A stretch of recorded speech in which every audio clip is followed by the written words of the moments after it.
सकाळ 6:30 जी जहा कामरे बाहरु थांती एपटे सबुदिन परी मां सह स्कूटी पछरे बसी मन खुशी रे स्कूल जाउथाए कुनी झियो।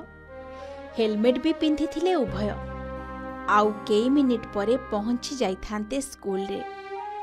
हेले भाग्यर विडंबना अधा रास्ता रे घटिला बड़ अघटन। निमिषक भितरे सुना संसार को चुना करदेला द्रुतगामी ट्रक। झियो को स्कूल नहीं जिबा बेले घटिला भयंकर दुर्घटना। आउ दुर्घटना रे मार प्राणवायु उड़ीगला। कुनी झियर अवस्था अति गुरुतर। जहा खबर मिली तालचेर देउलबेड़ा स्थित एक घरोई स्कूल रे झियो को छाड़ी जिबा समय रे ग्रीन ग्रास स्टाडियम ठारे पछपटु आसुथिबा एक ट्रक स्कूटी उपरे चढ़ी जाइथिला। जहा फल घटनास्थल रे ही मां प्रवीणा साहूकर मृत्यु घटिथिबा बेले चतुर्थ श्रेणी रे पढ़ुथिबा 10 वर्षर झियो सान्विका कुमारी साहू छिटिकी पड़िथिला। सान्विकार गोड़े गभीर क्षत पहुंचीथिबा बेले गुरुतर अवस्था रे झियोटीकु निकटस्थ उपखंड चिकित्सालय रे भर्ती करा जाइथिला। अवस्था अति संकटापन्न हेबारु सेठारु प्रथमे जिला मुख्य चिकित्सालय और परे भुवनेश्वर को स्थानांतर करा जाइछि।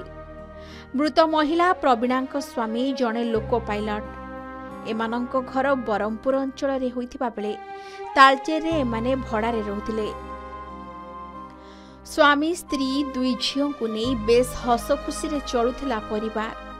हेले स्वामी सह 2.5 वर्षर सान झियो को छाड़ी प्रवीणा बड़ झियो को स्कूल छाड़िबा को जिबा बेले अधा बाटरे अनेई बसिथिला मृत्यु।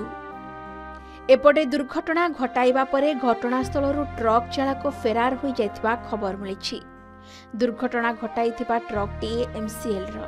तेणु क्षतिपूरण दाबी रे घटनास्थल रे रास्ता रोक सह चापा उत्तेजना देखा देइछि।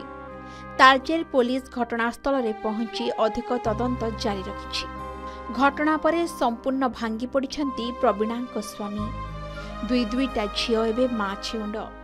बेपरुआ गाड़ी चालना पाई घटिगला एते बड़ अघटन जहा जेते क्षतिपूरण देले भी केबे भरण हेब नाही। तालचेर अनिल कुमार सामल का रिपोर्ट के न्यूज ओडिशा।